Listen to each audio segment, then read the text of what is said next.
AKP'nin hükümetinin son dönemlerinde yoğunca troll orduları oluşmaya başladı. Her yerde, her yönüyle özellikle muhalefete dönük saldırılar bu trollerin eliyle gerçekleştirilmeye çalışılıyor. Bunun benzeri 31 Mart seçim sonrasında kentimizde de ne yazık ki oluşmaya başladı. Özellikle 8 yıllık kayyum döneminde çeşitli belediyelerde, yerlerde özellikle beslenen troller kayyum gittikten sonra özellikle haksız ve hukuksuz bir şekilde yapılan aktarımların kesintisi yapıldıktan sonra bu yapılar bu sefer DEM Parti belediyelere saldırmaya başladı. Aslında bu görünüyor ki AKP 31 Mart seçimlerinde almış olduğu yenilginin hazmedememe durumu. Bu anlamda yine etraftaki trolleri besleyerek bu süreçlerde belediyelerimize hedef gösterme durumu var. Şimdi biliyorsunuz belediye eş başkanlarımız hemen hemen 14 belediyemizin tamamı belediyeyi devraldıktan sonra belediyenin içinde bulundukları durumların tamamını tek tek kamuoyuna açıkladılar. Özellikle çok ciddi bir borç yükü ile karşı karşıya. Van Büyükşehir Belediyesi başta olmak üzere merkez ilçe belediyeleri ve ilçe belediyelerinin tamamının aslında hepsinin borçla olduğu, çok ciddi borçlamaların olduğunu, özellikle kamu bankalarına, özel bankalara ciddi anlamda bu anlamda borçlar olduğunu, yine yerelde esnaflara ciddi borçlar olduğunu kamuoyuna açıkladık. Tabii bu 8 yıllık içerisinde örnek Büyükşehir Belediyesi'nin 8,5 milyar gibi bir borcu var. Bu 8,5 milyar borç aslında görünen bir borç. Ya bir de onun onlarca katı aslında bir de geliri var. Şimdi bu gelirlerin 8 yıl içerisinde nerelere harcandığı, ne gibi yatırımlar yapıldığını baktığımızda da bu kentte gerçekten hiçbir yatırımın yapılmadığı, gözle görülür hiçbir hizmetin yapılmadığı, örnek Van'da ekstra bir caddenin açılmadığını, altyapı sorunu çözülmediğini, özellikle kırsal mahallelerin ve merkez mahallelerinin yol sorunlarının çözülmediği, yine kültürel, sosyal bu anlamdaki hiçbir faaliyetin aslında yapılmadığını, belediyenin birçok kaynağının aslında farklı kullanıldığını hepimiz tanık olduk, gördük. Bu anlamıyla tabii ki belediyelerimiz bunu açıkladıktan sonra belli hedefler haline geldiler. Şimdi burada o sosyal medya üzerinde kendisine belli vazifeler edinmiş anlayışlar, zihniyetler, çeteler aslında belediyelerimizi saldırmaya başlıyor. Saldırı sebebi dediğimiz gibi kesilen kaynaklardır aslında. Şimdi bir belediyenin yapması gereken esas hizmetler yapılmadığından kaynaklı bugün belediyelerimiz o hizmete dönük bir çaba, bir arayış içerisinde ama çok ciddi anlamda da bir borç yüküyle karşı karşıyadır. Şimdi aslında belediye birimlerinin, belediye çalışanlarının, özellikle belediye eş başkanlarımızın sürekli hedef haline getirilmesi toplumda, kamuoyunda onları işte karalayan bir kampanya olduğunu görüyoruz. Biz aslında bu trolleri çok ciddiye alan bir anlayışta değiliz. Halkımız da aslında bunları çok ciddiye almıyor. Çünkü belediye eş başkanlarımız ve belediyelerimiz sürekli sahada, halkla iç içe, iletişim içerisinde olabildiğince halkımızın sorunlarını ve sıkıntılarını dinleyen ve buna çözüm üreten bir noktadadırlar. Tabii bazı şeyler biraz zaman isteyen şey. Kuşkusuz kentte de şöyle bir beklenti de var. Biliyoruz 8 yılda yaşanan tahribatlar sonucunda insanlarımız acil bir şekilde hizmeti bekliyor. Belediyelerimiz peyderpey bu hizmetleri yapmaya başladılar. Onun için aslında bir hedef haline gelindiğini söylememiz mümkün. Kendisini yargı yerine koyan, adeta kendisini bu ülkenin sahibiymiş gibi gören bir anlayış, bir zihniyet var. Şunu açık ve net ifade ediyoruz. Her defasında ifade ettiğimiz gibi bundan sonra da ifade etmeye devam edeceğiz. Bu halk kimsenin sofrasında büyümedi. Bu halk bu ülkenin asıl kurucularıdır. Bu halk kendisi düşünebilir, kendisi karar verebilir pozisyondadır. Kimse kendisini yargının yerine, hukukun yerine koymasın. Bu halk ne yaptığını çok iyi biliyor. Özellikle bu trollerin asıl hedefi aslında özelde belediyelerimiz olabilir ama genelde Van halkı olduğunu herkes iyi görmelidir. Van'daki sivil toplum örgütleri, sendikalar, siyasi partiler, özellikle ileri gelen insanlarımız bu anlayışa karşı da bir duruş sahibi olabilirler. Hukuk kurumları özellikle, baroların bu konuda. Çünkü burada yapılmak istenen bu halkın iradesini tanımama anlayışıdır. Şimdi biliyorsunuz 31 Mart sonrasında bir mazbata krizi de yaşandık. Çünkü bu ülkede artık rutin hale getirilmek istenen bir hukuksuzluk vardır.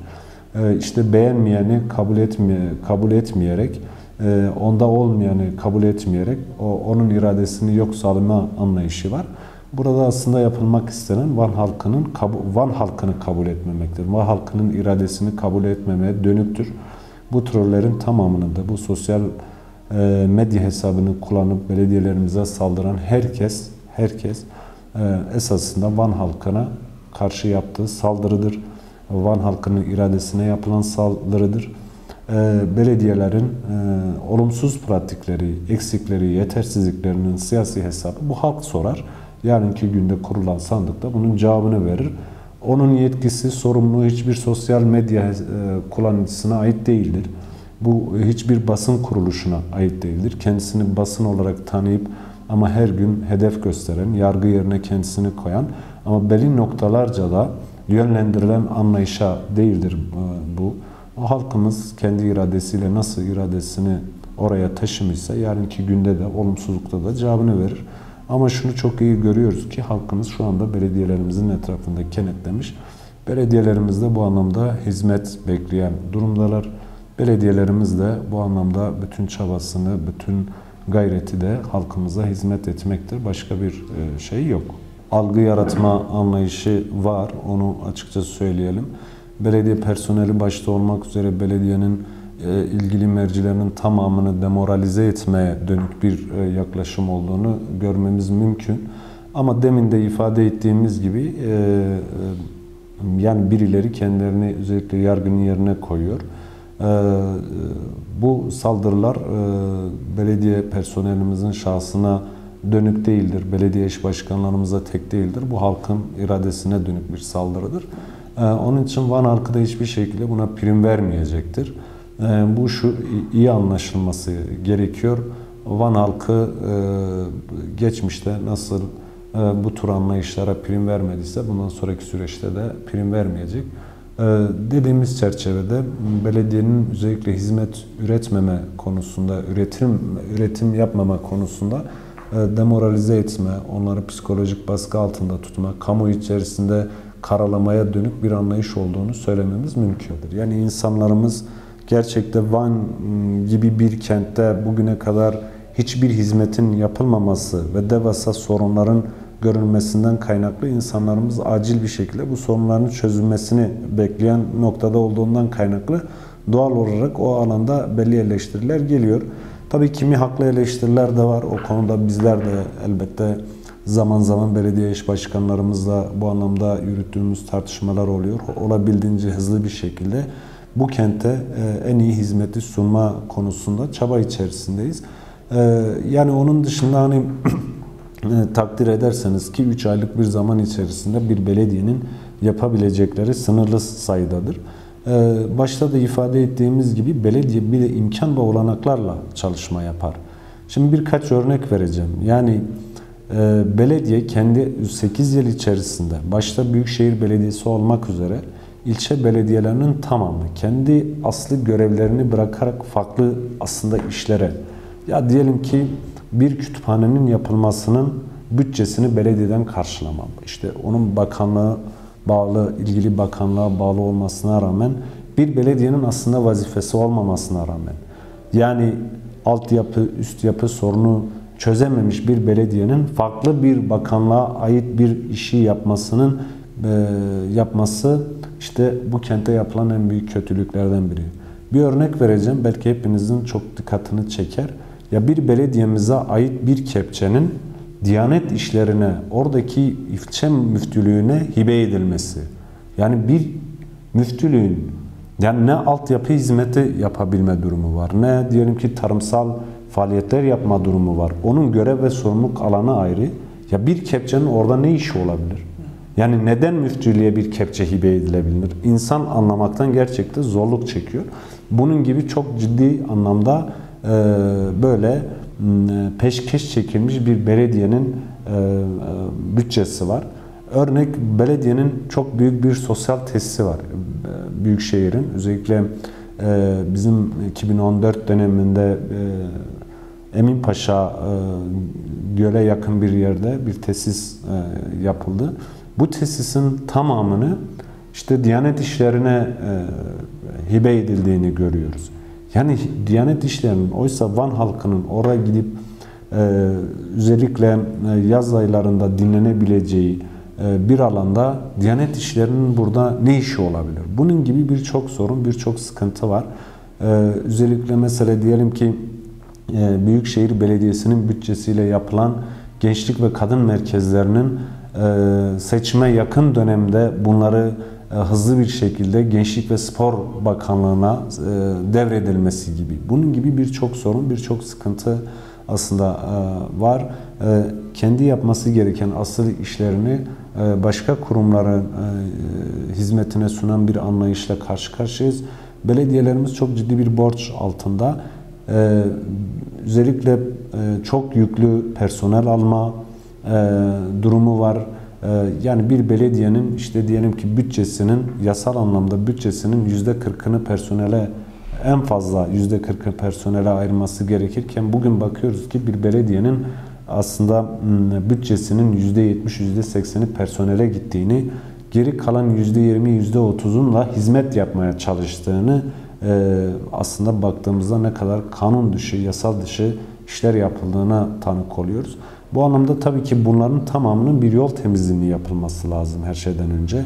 Bir belediye yönetiminin doğru yol alması açısından da bunların tamamını ciddi anlamda belli bir düzene kavuşturulmasına da bir ihtiyaç olduğunu görüyoruz. Belediyelerimiz yeni işte bu düzeni oturtmaya çalışıyor. Olabildiğince personel maaşını belli noktaya çekme çabası içerisinde geri kalan bütçenin de hizmete dönüştürme konusunda belli sıkıntılar yaşanıyor. İşte onu düzenlemeye çalışıyor. Ya bir belediyeyi düzenli oturtmak biraz zaman gerektiren bir şey. İlk 3 ay aslında bu biraz oldu. Bundan sonraki süreçte daha hızlı bir şekilde bütün sorunlar, bütün sıkıntıları çözme konusunda ciddi gayretler içerisinde olduğunu söylememiz mümkün. Sizler de mutlaka takip ediyorsunuz basında, özellikle belediye iş başkanlarımız yoğunca sahadadılar. Olabildiğince bütün sorunlarını çözmeye dönük. Belli noktalarda doğru çöp eleştirileri geliyor. Biz de bu konuda gerekli tartışmaları arkadaşlarımızla yürüttük. Arkadaşlarımız hızlı bir şekilde bu sorunun üzerine eğilerek hızlı bir şekilde sorunu çözmeye başladılar. Artık bu kentte böyle bir sıkıntının olmayacağını rahatlıkla ifade edebiliriz. Geçmiş dönemlerde biz belediyelerimiz bu konudaki gayret ve çabalarını belki sizler de tanık oldunuz birçok yerde. Özellikle eğitim destek evleri, kreşler açarak bu konuda çok ciddi anlamda çalışmalar da yapıldı. Çok ciddi başarılar da elde edildi. Yani bu konuda hani bizim çok karşı olduğumuz bir durum değil. Belediye yerel yönetimler anlayışımızda karşı olduğumuz bir durum değil. Ama şöyle bir durum oluştu aslında.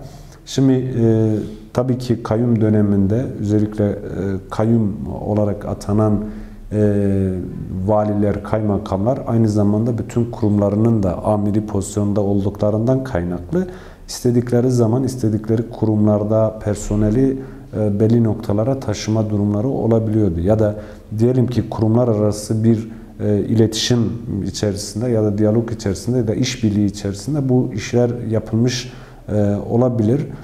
Aslında bu dönemde olabilir. Yani hani biz kurumlarla çalışmayacağız diye bir anlayışımız yok. Her kurumla, her şeyle, müdürlükle çalışma durumumuz olabilir.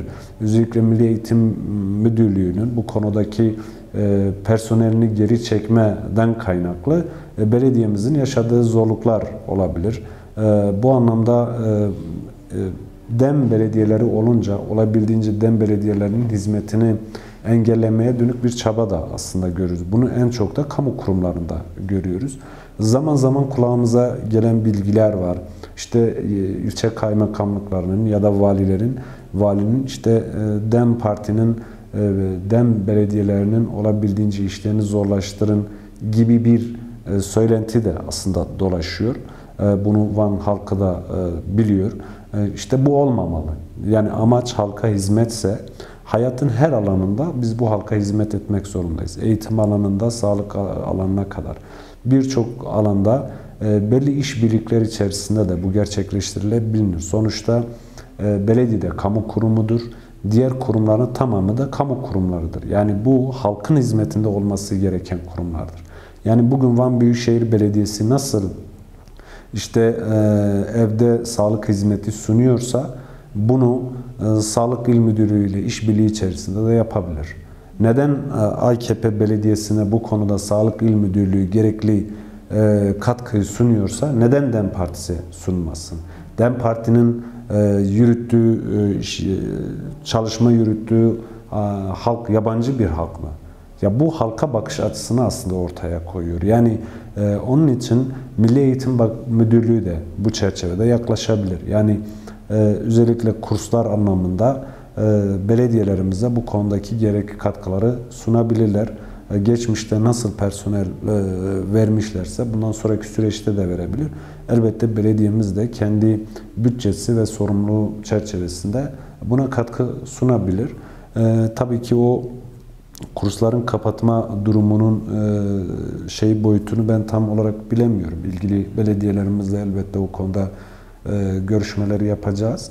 Durum nedir, neyin nesidir onu detayını öğreneceğiz.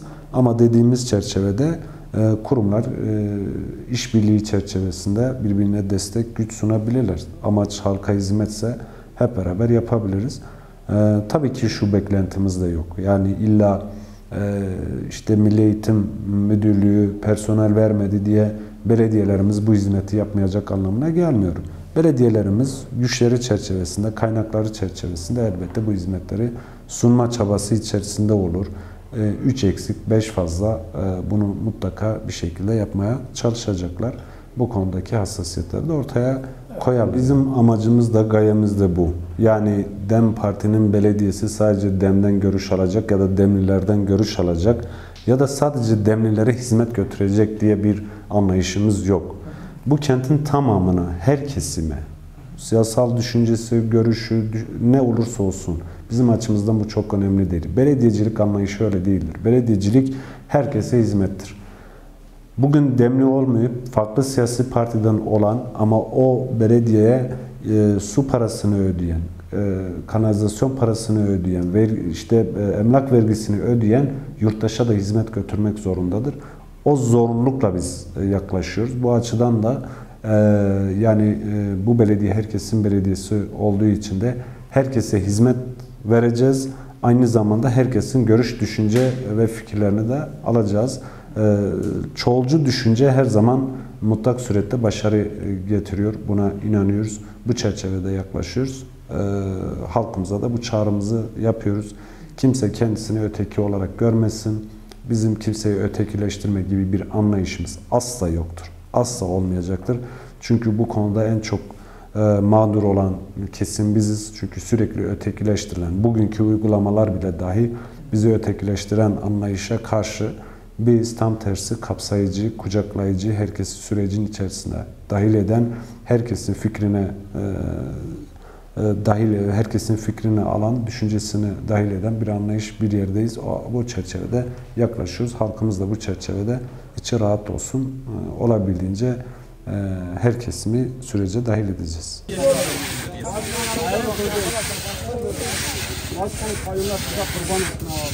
Abi geriye gel, canlı yayından haberdar eder ha, canlı yayından. Gece...